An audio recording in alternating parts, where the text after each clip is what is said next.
Abra a Bíblia no primeiro livro da Santa Escritura, em Gênesis.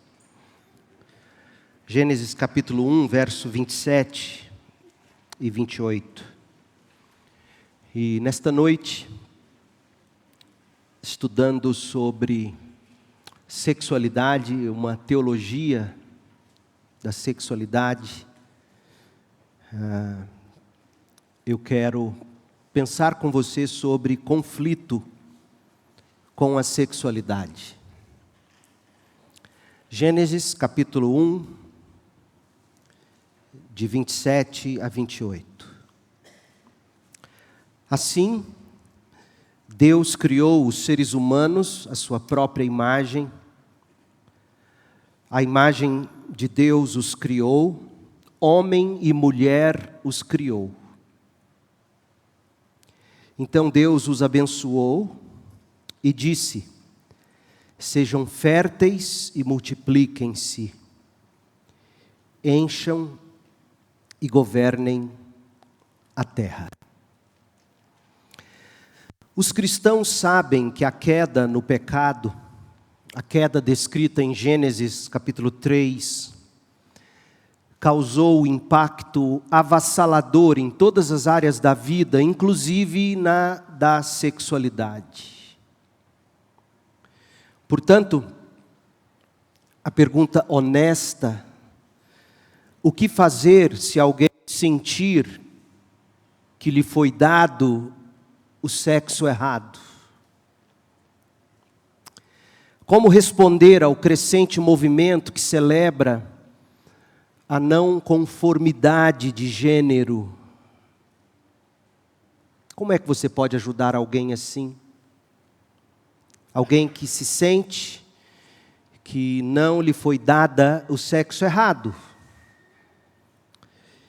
que celebra a não conformidade de gênero, lembrando que sexo é o conjunto das características que diferenciam os machos e as fêmeas, fatores fisiológicos como a genitália, os hormônios e os cromossomos que carregamos. Mulheres carregam X, homens carregam XY. Essas características nos permitem a reprodução, sexo. E gênero é a categoria taxonômica que agrupa espécies relacionadas, espécies distinguíveis das outras por diferenças marcantes, por exemplo, o órgão sexual, a genitália. O dicionário Aurélio coloca assim: gênero é o grupo de seres que se assemelham por seus caracteres essenciais.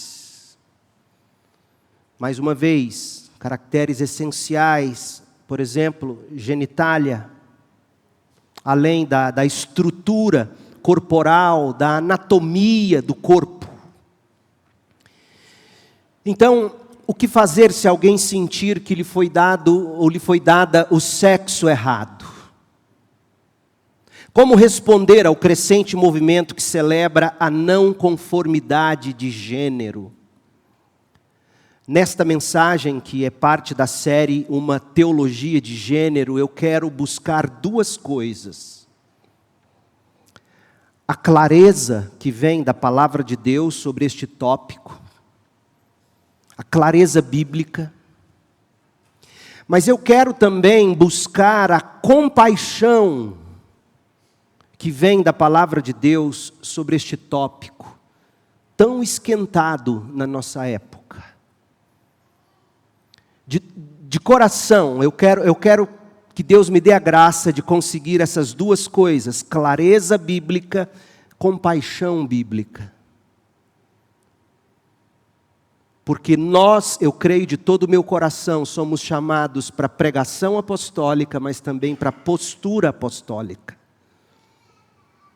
Nós somos chamados a ensinar com clareza, mas cheios de compaixão.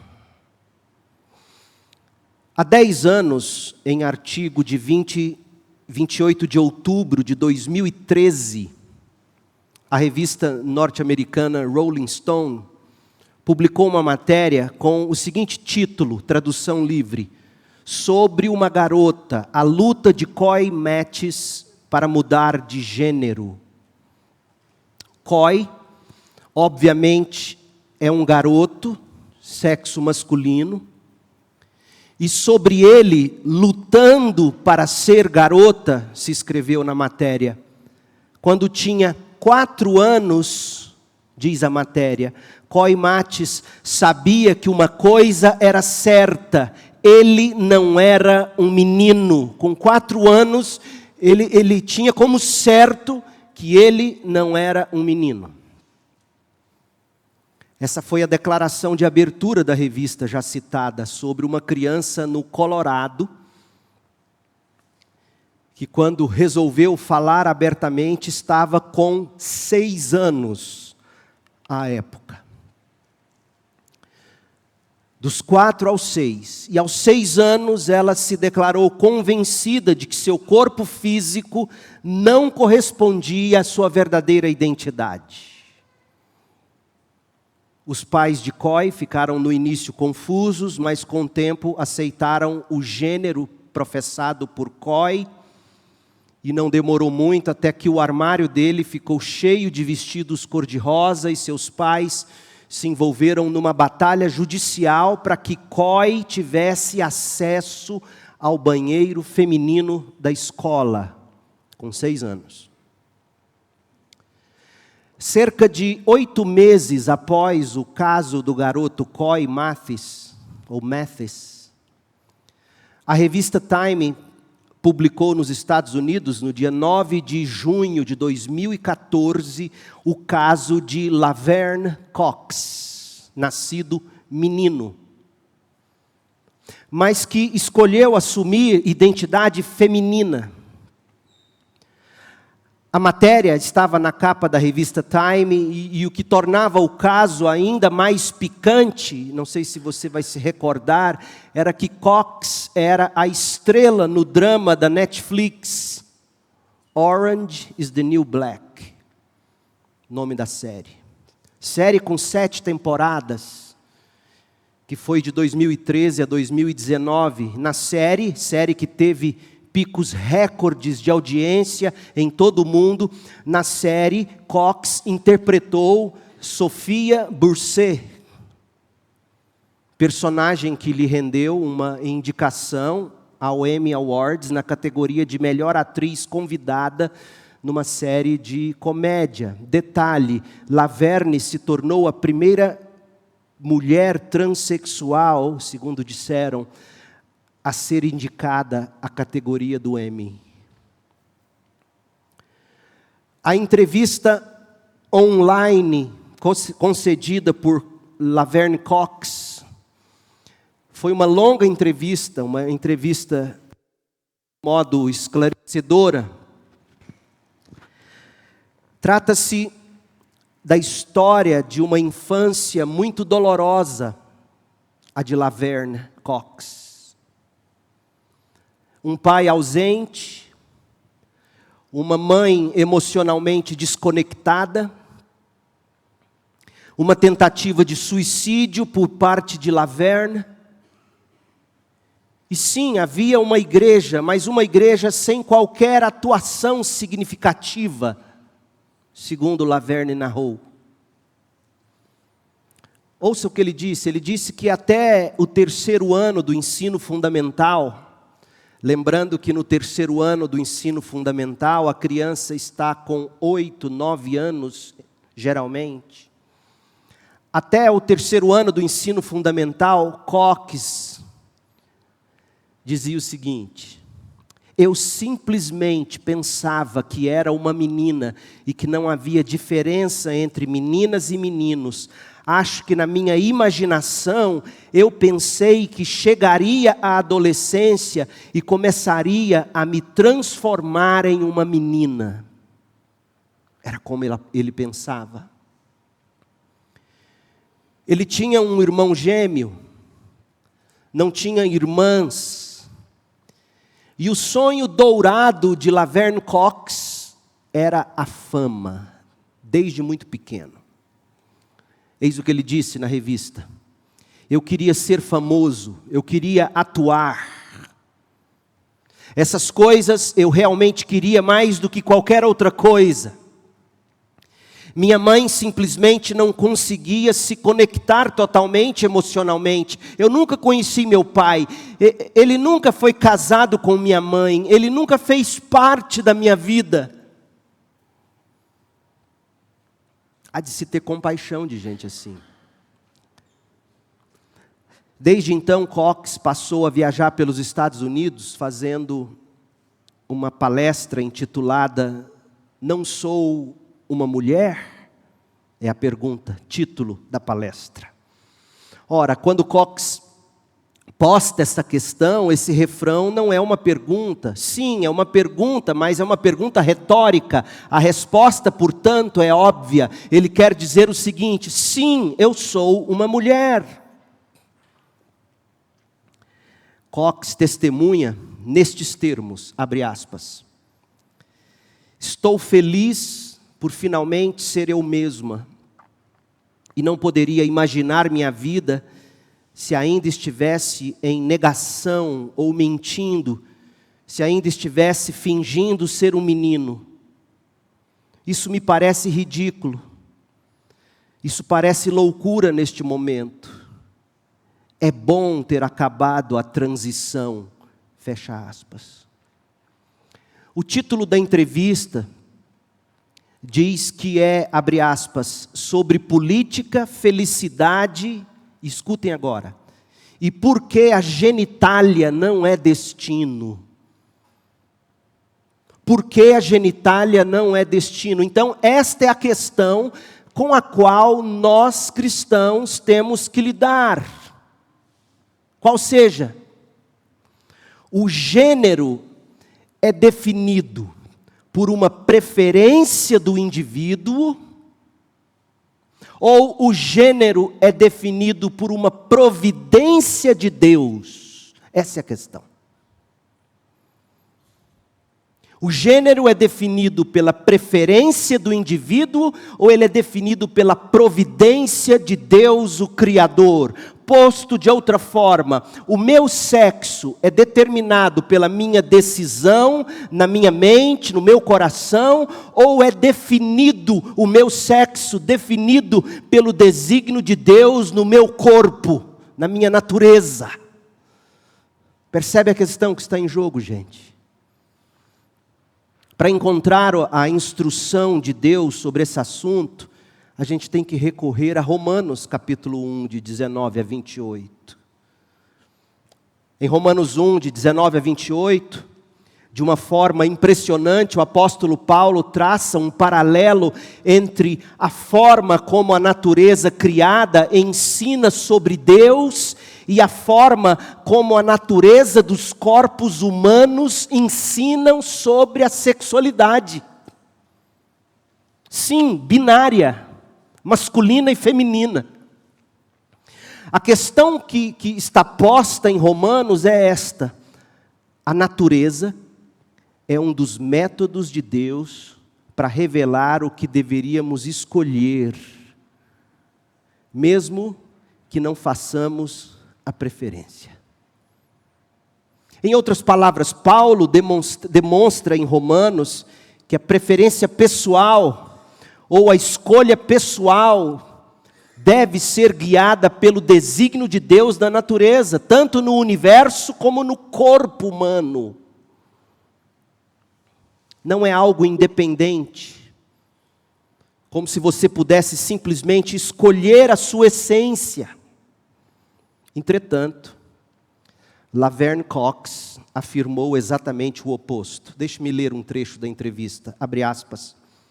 Prestem atenção, desculpem pelo linguajar, mas é isto que está sendo discutido hoje, inclusive na escola de seu filho, provavelmente. As pessoas querem acreditar que os órgãos genitais e a biologia são como destino. Todas essas designações são baseadas em um pênis e aí uma vagina. E isso deveria dizer todas essas coisas diferentes sobre quem as pessoas são. Quando você pensa sobre isso, diz Laverne Cox, é meio ridículo. As pessoas precisam estar dispostas a abrir mão do que pensam, que sabem sobre o que significa ser homem e o que significa ser mulher, porque isso não significa necessariamente nada inerente. Fecha aspas. Sexualidade líquida. Ora, gente, realmente, sem Deus, esse raciocínio aqui é convincente. Se não houver Deus, se não houver o Criador me dizendo o que é certo, o que é sábio, o que é bom, então a minha própria preferência vai assumir esse papel. Se não tem Deus, vale qualquer coisa. Se não há Deus, parecerá de fato ridículo dizer que biologia é destino, dizer que pênis define o macho e vagina define a fêmea. É tanto, gente, que o homem moderno pensa o contrário, como escreveu no seu poema famoso, Invictus, William Ernest Henley. Ele disse o quê? Eu sou o mestre do meu destino, eu sou o capitão da minha alma. Esta é a filosofia do mundo. Sem Deus no mundo, você se torna o capitão da sua própria alma. Entretanto, na mente de Paulo, apóstolo, a questão não é o que a natureza diz inerentemente, mas o que a natureza diz como a revelação de Deus a respeito do desígnio de Deus para o homem e a mulher, conforme Deus criou com um propósito.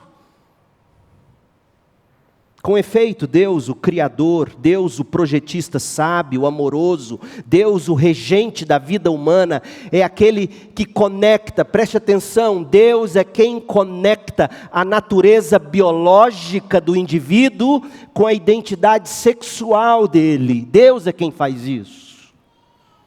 É Deus, por assim dizer, quem conecta sexo e gênero. Deus faz isso. De que modo Deus faz isso? Romanos 1, verso 19. Romanos 1, 19 diz que as pessoas, abre aspas, sabem a verdade a respeito de Deus, porque Deus tornou essa verdade evidente. Deus tornou essa verdade a respeito dele evidente por meio de tudo que Deus fez, desde a criação do mundo. Podem perceber claramente seus atributos invisíveis, seu poder eterno e sua natureza divina. Romanos 1, 19 e 20. Em outras palavras, a natureza divina de Deus, a glória de Deus, ela está revelada no universo físico, material, que foi criado pelo próprio Deus.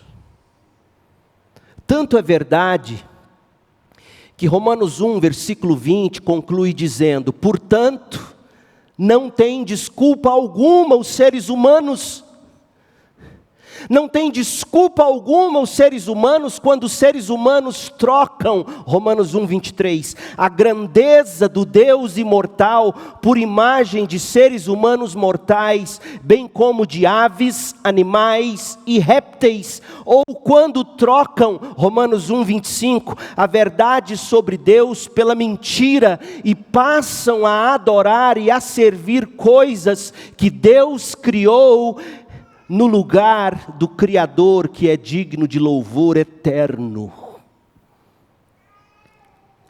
Pense comigo, a gente está fazendo teologia bíblica aqui. O que Paulo está fazendo? O apóstolo está dizendo que o universo material e físico revela a verdadeira natureza de Deus. O universo natural e físico revela que Deus é criador, glorioso. E revela também o desígnio de Deus, os humanos, a criação deve adorá-lo. Está muito claro isso, não está, gente? Deus é o Criador glorioso, sábio, bondoso, criou todas as coisas e as suas criaturas, sobretudo os seres humanos racionais, diante da evidência indesculpável de que Deus é o Criador glorioso, o ser humano deve a Deus louvor e adoração. Está muito claro isso. Paulo vai além agora. Ele vai falar da sexualidade. O apóstolo traça o paralelo também com a sexualidade humana, ou seja, assim como a natureza criada revela a verdade sobre Deus, a natureza física dos corpos humanos revela a verdade sobre a identidade sexual das pessoas, o gênero das pessoas. Portanto, gente, quem nós devemos adorar não fica a critério de nossas preferências. Assim como quem nós somos sexualmente também não fica ao critério de nossas preferências. Porque ambos são ditados pela revelação de Deus na natureza. Assim foi que, preste atenção, Romanos 1:26. Paulo dizendo que Deus entregou os pecadores aos seus próprios prazeres vergonhosos, escreveu que, abre aspas, até as mulheres trocaram sua forma natural de ter relações sexuais por práticas não naturais, e os homens, em vez de ter relações sexuais normais com mulheres, arderam de desejo uns pelos outros. Homens praticaram atos impróprios, que a NVT traduziu como indecentes, atos impróprios com outros homens. E em decorrência desse pecado, completa Paulo, sofreram em si mesmos o castigo que mereciam. Está muito claro, portanto. O paralelo que Paulo está fazendo é este. Por um lado, ouça bem, gente, a cosmologia. O que é a cosmologia? A ciência que estuda as propriedades do universo como um todo. Por um lado, a cosmologia foi projetada por Deus para revelar a verdade sobre a identidade de Deus. É para isso que você vai para a universidade estudar cosmologia, para descobrir do Criador todo-poderoso e todo-glorioso. A cosmologia, a ciência da cosmologia foi projetada por Deus para revelar a verdade sobre a identidade de Deus. Por outro lado, a biologia, a anatomia, que é a ciência que estuda a estrutura e a forma do corpo humano e suas partes, a biologia foi concebida por Deus para revelar a verdade sobre a nossa identidade.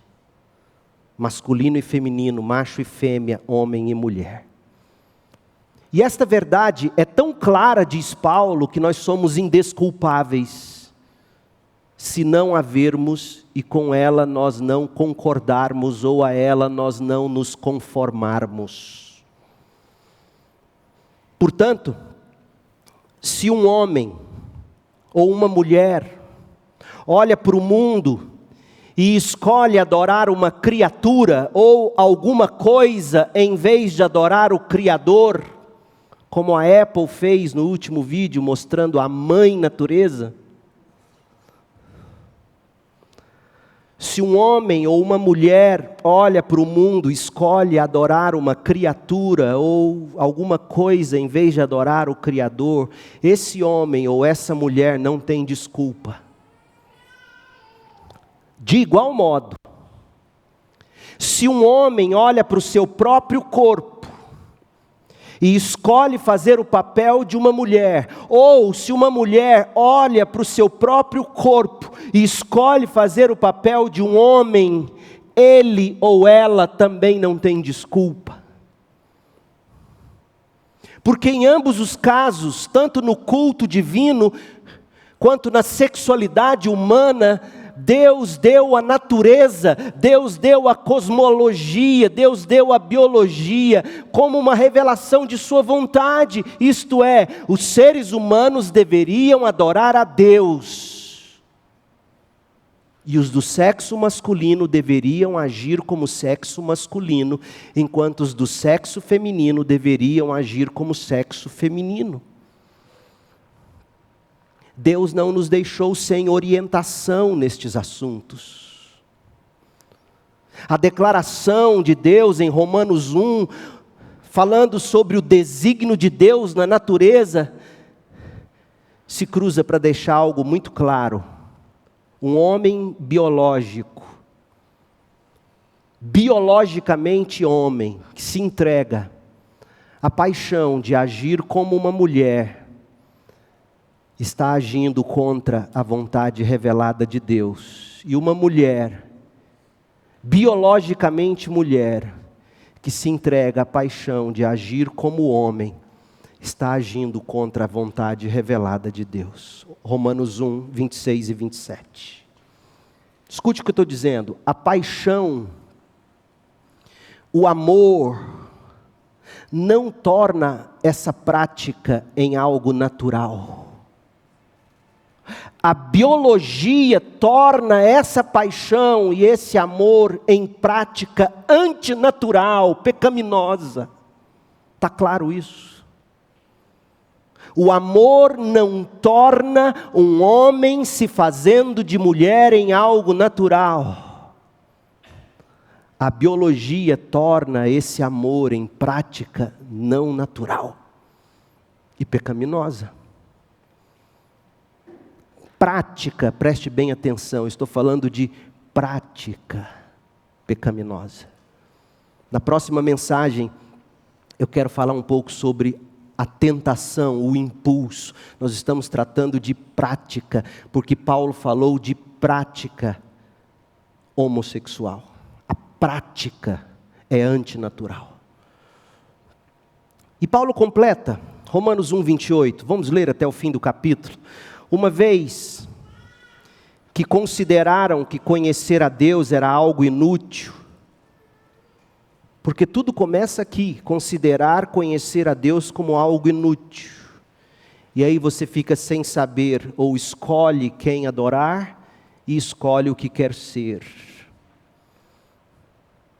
Uma vez que consideraram que conhecer a Deus era algo inútil, o próprio Deus os entregou a um inútil modo de pensar, deixando que fizessem coisas que jamais deveriam ser feitas. A vida deles se encheu de toda espécie de perversidade, pecado, ganância, ódio, inveja, homicídio, discórdia, engano, malícia e fofocas. Espalham calúnias, odeiam a Deus, são insolentes, orgulhosos e arrogantes, inventam novas maneiras de pecar e desobedecem a seus pais. Não têm entendimento, quebram suas promessas, não mostram afeição nem misericórdia, sabem que de acordo com a justiça de Deus, quem pratica essas coisas merece morrer. E como é que eles sabem? Se eles praticam. É que quando isso é praticado contra eles, aí a coisa muda de figura. Enquanto eles mesmos agem assim pecaminosamente, não tem problema. Mas quando agem contra ele assim, o senso de justiça é ligado. É isso que Paulo está dizendo. Então eles sabem que de acordo com a justiça de Deus, quem pratica essas coisas merecem morrer, mas ainda assim continuam a praticá-las. Eles só acionam a justiça quando eles se sentem lesados. É o mundo em que nós vivemos. E o que é pior, incentivam outros a também fazê-lo. Agora nós podemos ver por que o subtítulo da entrevista de Cox, Genitália não é destino. A gente pode perceber por que quando ele diz genitália não é destino, nós estamos diante de algo diabolicamente enganoso. A verdade é que Laverne Cox criou um destino contrário à sua genitália. Quando ele decidiu praticar atos que são devidos à mulher. Só que essa não é a verdade. Aqui está a verdade verdadeira de acordo com Romanos 1. A genitália é uma revelação do desígnio de Deus para o seu corpo. Deus sabe o que é melhor para a humanidade. Ele também conhece a desordem tão dolorosa de nossos desejos sexuais, desordem resultado da queda no pecado. Porque a Bíblia diz que todos nós estamos desordenados em certa medida e de maneiras diferentes. Mas Deus também nos promete promete nos ajudar em nossas paixões desordenadas, para que a gente possa desfrutar de medidas de contentamento, bem no meio de nossa autonegação, tão necessária para vivermos de um modo que agrada a Deus. Olha uma das promessas mais maravilhosas da Bíblia, Hebreus 13, versículo 4. Honrem o casamento e mantenham pura a união conjugal, pois Deus certamente julgará os impuros e os adúlteros. E aí ele emenda: não amem o dinheiro, estejam satisfeitos com o que têm, porque Deus disse, não os deixarei, jamais os abandonarei. Por isso, podemos dizer com toda confiança, o Senhor é meu ajudador, portanto não temerei o que me podem fazer os simples mortais. A promessa da presença de Deus, mas Deus também enviou seu Filho. Deus também enviou Jesus Cristo para morrer pelos nossos pecados.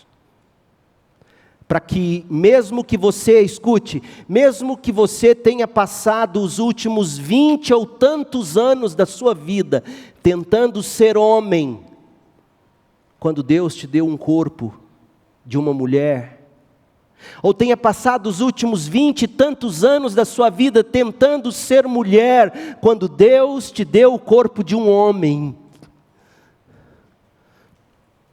Deus te perdoará se você se voltar para Cristo em busca de misericórdia e o abraçar com arrependimento, fazer dele o seu grande tesouro. Não será fácil, certamente não para Coy Mathis, Laverne Cox, não será fácil, mas é possível, porque todas as coisas são possíveis para Deus. Mateus 19, 26. Gente, histórias como a de Coy Mathis, Laverne Cox, de 10 anos para cá, estão se tornando mais frequentes. Alguns de vocês aqui esta noite, alguns de vocês podem inclusive estar testemunhando em primeira mão algo assim, no trabalho, na redondeza ou na família. Na verdade, estima-se que cerca de 1,9% da população adulta brasileira, ou aproximadamente 4 milhões de pessoas, declaram-se transgênero ou não binárias, segundo o levantamento feito pela Faculdade de Medicina de Botucatu, da Universidade Estadual Paulista.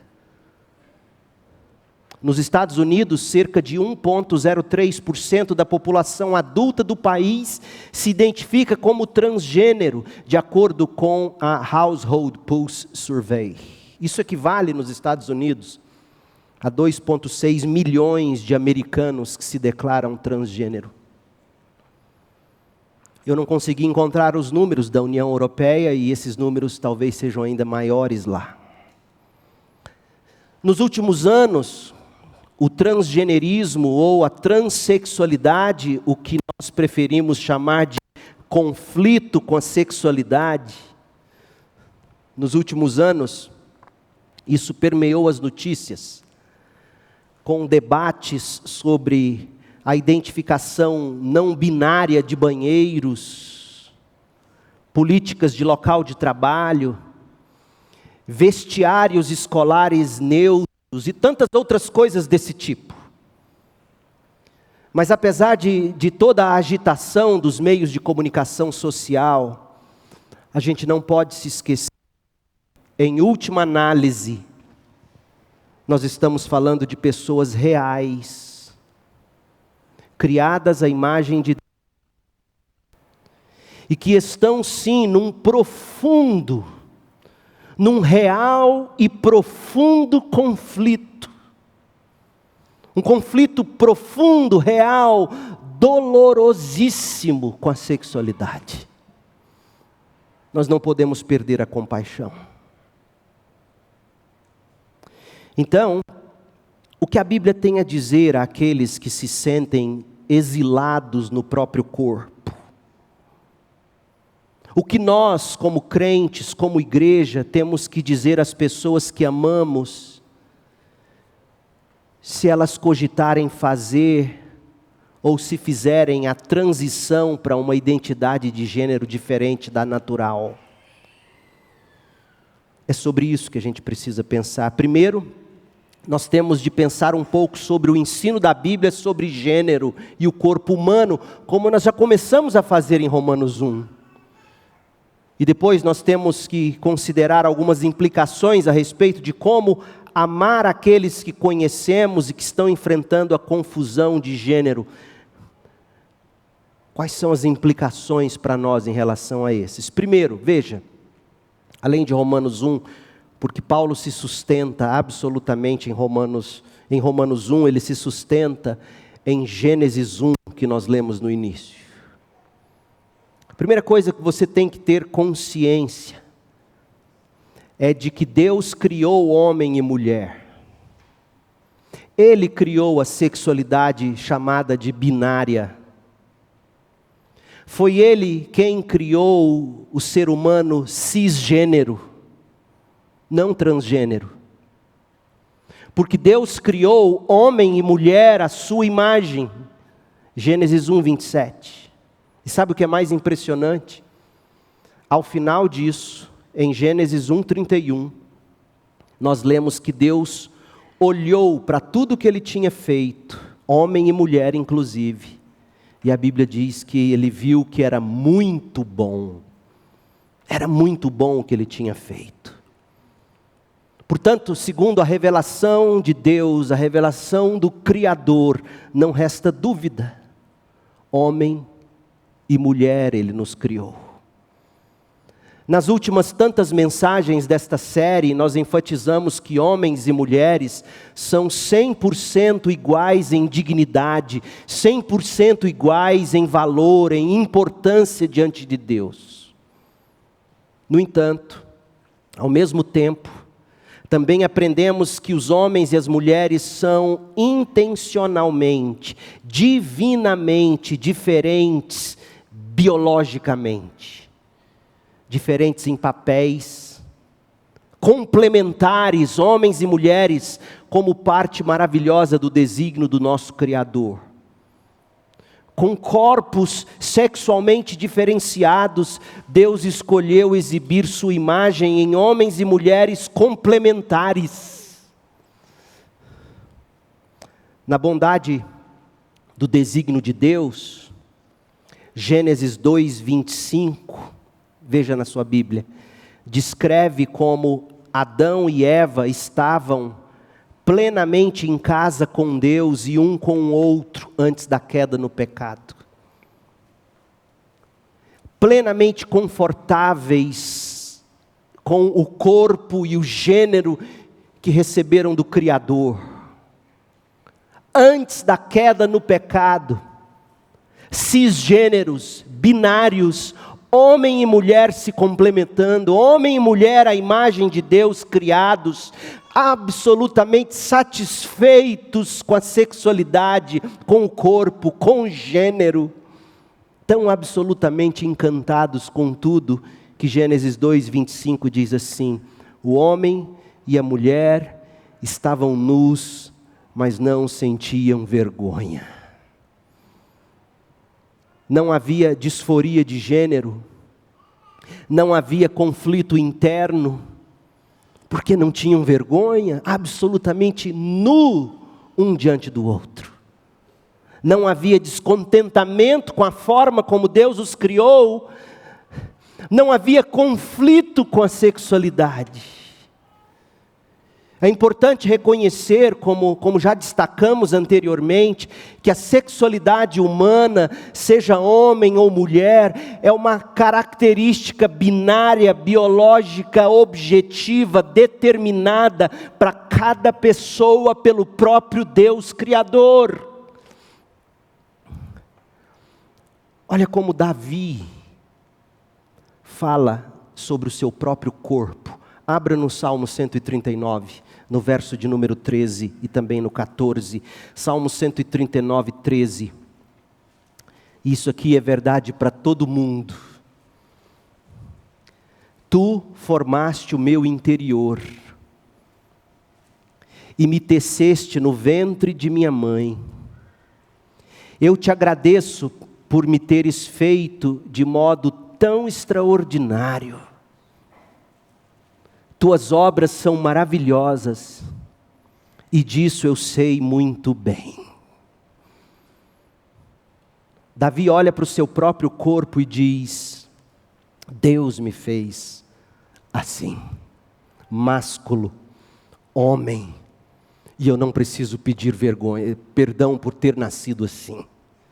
Eu não tenho que ter vergonha, eu não devo pedido de perdão por ter nascido homem, ou mulher, por assim dizer, no caso delas.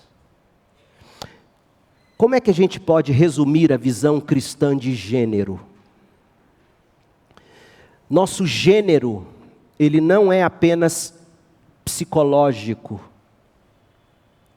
como estão dizendo. Envolve o corpo físico, como já vimos. Gênero envolve o corpo, o sexo físico. Em parte, é assim que eu estou usando o termo gênero, para me referir ao fato de que você foi criado como homem ou mulher, incluindo o seu corpo. Eu sei que há aqueles casos raríssimos, se não me engano a expressão é intersexualidade, não é isso? E ainda que existam esses casos, existem maneiras de pais e mães buscarem com a medicina a maneira correta de tratar disso. Você foi criado com seu corpo físico, e é impressionante que Paulo, em 1 Coríntios 6, diz que você tem que servir a Deus no seu corpo. Sua genitália, se você tem um pênis, isso define sim você como gênero masculino. Se você tem uma vagina, isso define sim você como gênero feminino. Mas tem mais do que isso. Disposições e inclinações dadas por Deus também definem o nosso gênero. Além das nossas diferenças físicas fundamentais, com essas diferenças físicas fundamentais, Deus também deu ao homem e à mulher disposições e inclinações distintas. O corpo afeta as disposições. Isso é tão óbvio.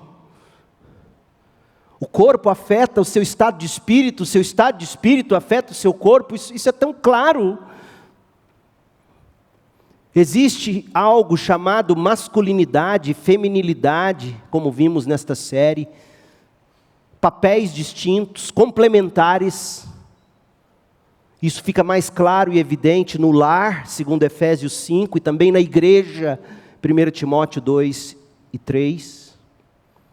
Então, além do corpo físico, além das disposições e das inclinações dadas por Deus,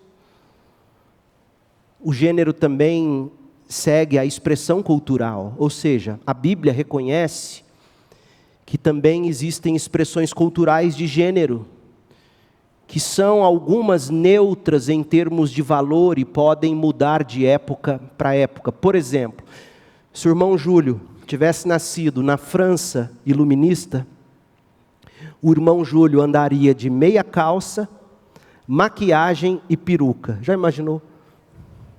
Macho.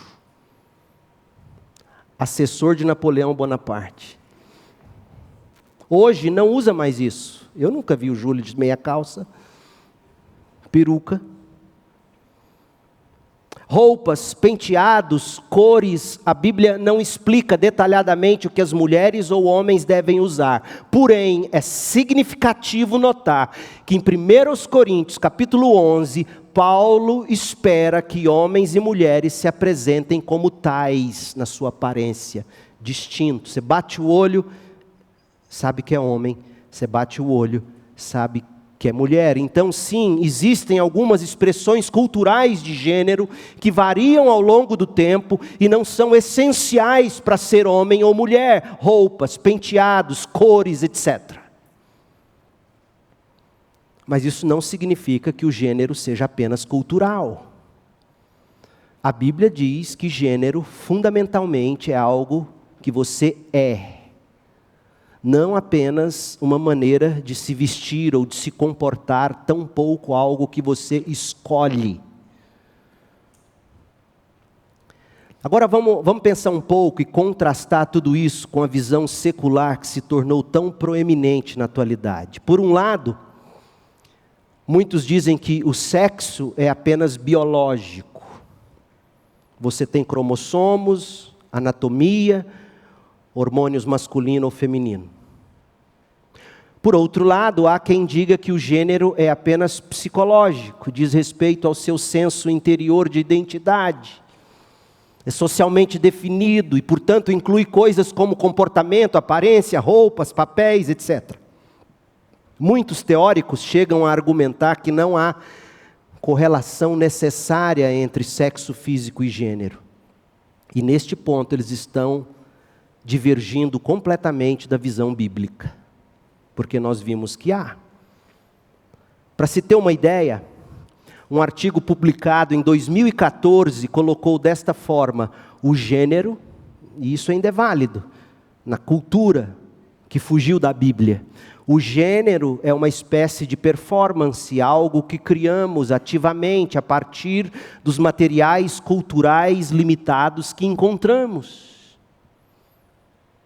E esse articulista, ele foi além para afirmar, ouça, que os bebês e as crianças pequenas são sem gênero. A cultura entrega para elas o gênero. Ora, gente, essa visão torna o gênero radicalmente subjetivo, conhecido apenas pela própria pessoa. Essa visão também abre a possibilidade de se ter o corpo errado para o verdadeiro gênero. É o que estamos vendo acontecer. Outros relatam uma identidade de gênero que não corresponde de forma alguma ao masculino ou ao feminino, mas está em algum lugar entre os dois. Tudo isso pode ser resumido com alguns slogans populares lá nos Estados Unidos. Eu não sei se aqui é tão comum. O primeiro deles é: anatomia não é destino, ou seja, seu pênis não te define como homem, sua vagina não te define como mulher. E outro slogan, esse é mais difícil, mas presta atenção: a orientação sexual determina com quem você quer ir para a cama. A orientação sexual determina com quem, homem ou mulher, você quer ir para a cama. E a identidade de gênero determina como quem você quer ir para a cama. Você quer ir para a cama como homem ou como mulher? São os slogans. Esta forma de pensar afirma que o seu sexo, a sua orientação sexual, por quem você se sente atraído ou atraída, a sua identidade de gênero, quem você entende ser, são todos separados e não necessariamente correlacionados. É assim que o mundo define. Mesmo que possa ser escandaloso dizer isso, na nossa época devemos ser claros. A Bíblia rejeita esse entendimento. Nosso gênero, sendo criado homem ou mulher, e sendo homem ou mulher, é uma dádiva de Deus. Gênero é dádiva de Deus. E é uma dádiva holística, que inclui o nosso corpo, inclui o nosso sentido de identidade, que de algum modo, em grande medida, é derivado do próprio corpo, sim. Porque eu nunca ouvi falar de uma serpente que se imaginou uma borboleta. Até hoje eu nunca imaginei isso. Inclui o corpo, inclui o sentido de identidade e as disposições e funções para as quais Deus nos criou e nos chama. Mas isso nos leva a uma questão gritante neste ponto. Pastor, por que algumas pessoas parecem sentir angústia ou conflito interno em relação ao seu gênero? Essa é uma pergunta honesta. Pastor, por que algumas pessoas sofrem tanto em conflito com a sexualidade? E isso existe, gente. Nós vamos tratar sobre isto na próxima mensagem e eu quero tentar trazer soluções. Eu quero terminar com 3 textos bíblicos e uma aplicação para aqueles que de algum modo acham que o que eles fazem com seu próprio corpo não guarda relação com a identidade que nós temos em Cristo Jesus. O primeiro texto é Gênesis. Fala do design, do desígnio de Deus. Porque uma das maneiras de você resolver qualquer confusão é você voltar para o lugar onde o terreno é mais sólido. E a Bíblia não deixa dúvida sobre a forma como Deus te criou. Segundo Gênesis 1, 27, Deus criou você à imagem dele, criou você ou homem, com pênis, ou mulher, com vagina. Sexo e gênero, criados por Deus. E Deus te abençoou e te deu um mandato cultural. Esse é o primeiro texto. Diz respeito ao desígnio, ao design de Deus. O segundo texto. Salmo 139, no verso 13. O louvor que é devido ao desígnio de Deus. Salmo 139, verso 13. Tu formaste o meu interior e me teceste no ventre de minha mãe.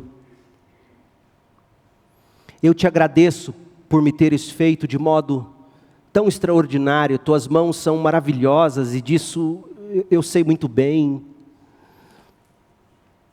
Tu me observavas quando eu estava sendo formado em segredo, enquanto eu era tecido na escuridão. Tu me viste quando eu ainda estava no ventre, cada dia de minha vida estava registrado em teu livro, cada momento foi estabelecido quando ainda nenhum deles existia. Como são preciosos os teus pensamentos a meu respeito. Ó Deus, é impossível enumerá-los, não sou capaz de contá-los. São mais numerosos que os grãos de areia. E quando acordo, tu ainda estás comigo. O louvor devido ao desígnio de Deus para o seu corpo. Você tem noção disso? Você consegue chegar diante do espelho e louvar a Deus pelo seu corpo, tão maravilhosamente formado? a redenção final do desígnio de Deus. A ressurreição de Jesus, ela afirma a bondade do desígnio de Deus para os nossos corpos sexuados, masculino e feminino. De fato, o Evangelho declara categoricamente que Jesus ressuscitou corporalmente dentre os mortos. No corpo ressuscitado de Jesus, Jesus ainda é um homem. Você já parou para pensar sobre isso? E todos os homens e mulheres que estão unidos a Cristo pela fé, também ressuscitarão corporalmente, como homem e mulher, respectivamente. 1 Coríntios 15, abra lá, do verso 42 ao 44. Paulo usa a imagem de uma semente sendo enterrada na terra e depois crescendo como uma planta gloriosa. E o texto diz assim, ouça, 1 Coríntios 15, 42. O mesmo acontece com a ressurreição dos mortos. Quando morremos, o corpo terreno é plantado no solo, mas o corpo ressuscitará para viver para sempre. Nosso corpo é enterrado em desonra, mas ressuscitará em glória. É enterrado em fraqueza, mas ressuscitará em força. É enterrado como corpo humano natural. Órgãos sexuais, mas ressuscitará como corpo espiritual, pois assim como há corpos naturais, também há corpos espirituais, transformados, indescritíveis, mas ainda assim, Jesus é homem. A mulher ressuscitará como mulher. Em outras palavras, gente, embora o nosso corpo ressurreto seja inimaginavelmente melhor e mais glorioso do que o nosso corpo atual, ainda haverá continuidade entre o sexo e a nossa identidade de gênero aqui e a nova criação que virá do céu da parte de Deus. Deus nos criou homem e mulher à sua imagem e nós vamos refleti-la perfeitamente no céu, tendo o mesmo gênero dado por Deus aqui, desde a concepção. A ressurreição, portanto, ela afirmará a bondade do gênero que Deus criou para você. E por que isso importa? Importa porque, em contraste com o ensinamento bíblico, um pilar fundamental do pensamento transexual é que o sentimento subjetivo da identidade de gênero de uma pessoa supera a sua anatomia física.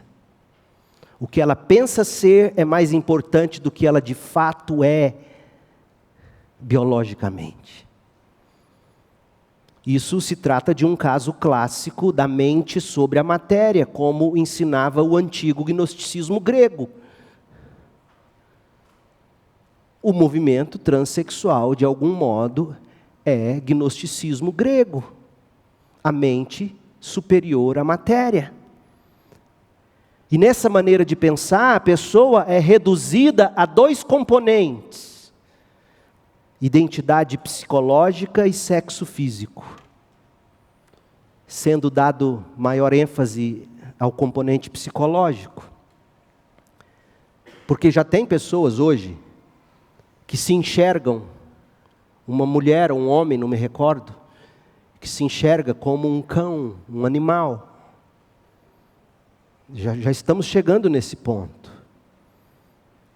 Veja bem, as pessoas que fazem isso estão, de certa forma, tentando brincar de Deus, exercendo soberania sobre sua própria existência. O cristianismo, entretanto, diz que não precisamos colocar desta forma a alma contra o corpo. Porque Deus não nos criou como seres não partidos.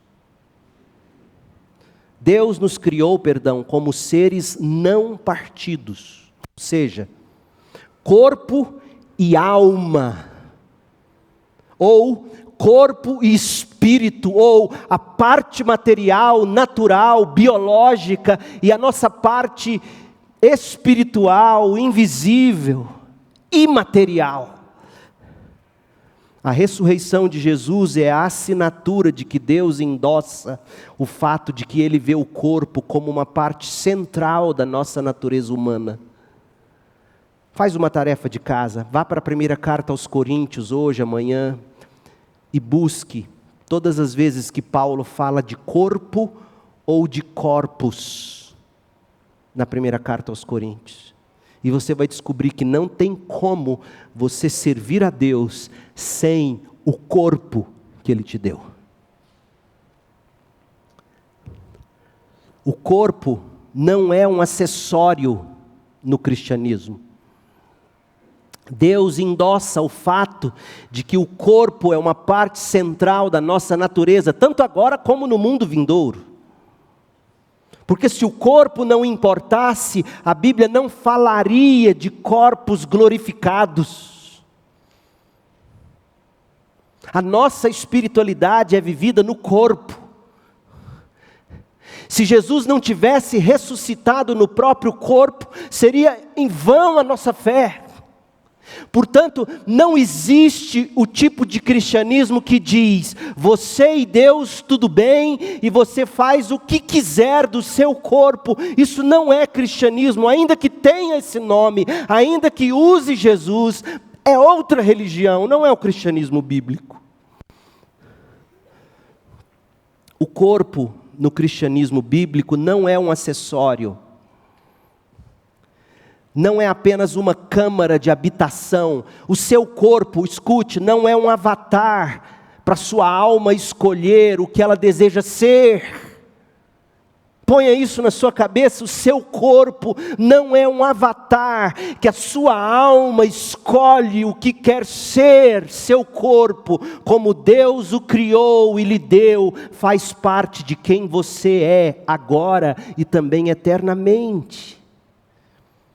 E a gente pode ter esperança, porque no último dia nenhum filho de Deus experimentará, escuta, e aqui está a esperança da ressurreição. Nenhum filho de Deus experimentará qualquer desconexão, qualquer confusão. Nenhum filho de Deus experimentará conflito entre o seu corpo e algum sentido de identidade. Não haverá mais isso no corpo glorificado. A ressurreição de Jesus nos ajuda a direcionar a nossa esperança para esse dia tão glorioso. Qual é a esperança para o seu corpo?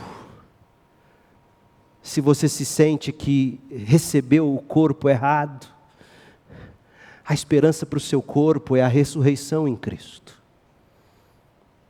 A esperança para você como um todo, a sua identidade em Cristo, você unindo-se a Cristo pela fé nesta noite, unindo-se a Ele, construindo a sua identidade em Cristo, com o corpo que Deus te deu, no nascimento. E toda essa confusão e todo esse conflito que não necessariamente irá embora se você se entregar a Cristo. Mas toda essa luta terá trégua quando enfim você ouvir a trombeta e receber seu novo corpo. Seu corpo, sua alma, sua inclinação, seus desejos, tudo serão para Deus. Essa é a única esperança. Inclusive para quem se vê exilado num corpo que acha que não é o seu. Nós somos pessoas da ressurreição, ansiando pela era que está por vir. Era onde não haverá mais confusão com a sexualidade, mas seremos todos aperfeiçoados em Cristo Jesus. A única esperança para você não é a ressignificação da sua vida ou do seu corpo. Não é a revolução. A única esperança para você é a regeneração. É o nascimento novo, é o novo nascimento em Cristo, é a nova vida, é a identidade sendo construída em Cristo, e a esperança de um corpo glorificado, e não de um corpo transformado.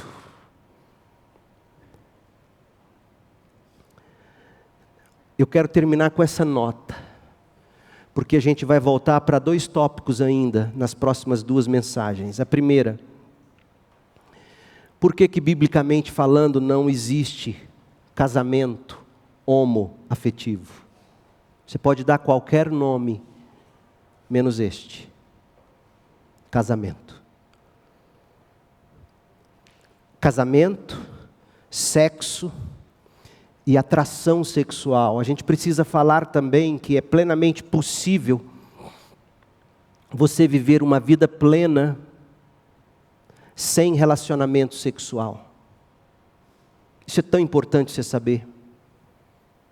Porque toda a revolução sexual é em torno disso. Eles dizem para você, você só será feliz se você puder fazer sexo, e do jeito que você quer, e na hora que você quiser, inclusive tem uma pílula. Começa a tomar anticoncepcional, você não engravida mesmo.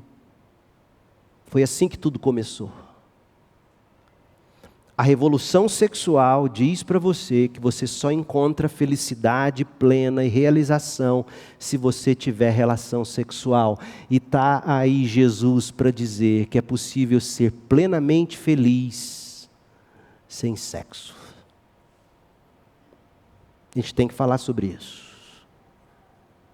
O ser humano mais pleno que já existiu, mais bem resolvido que já pisou nesse planeta,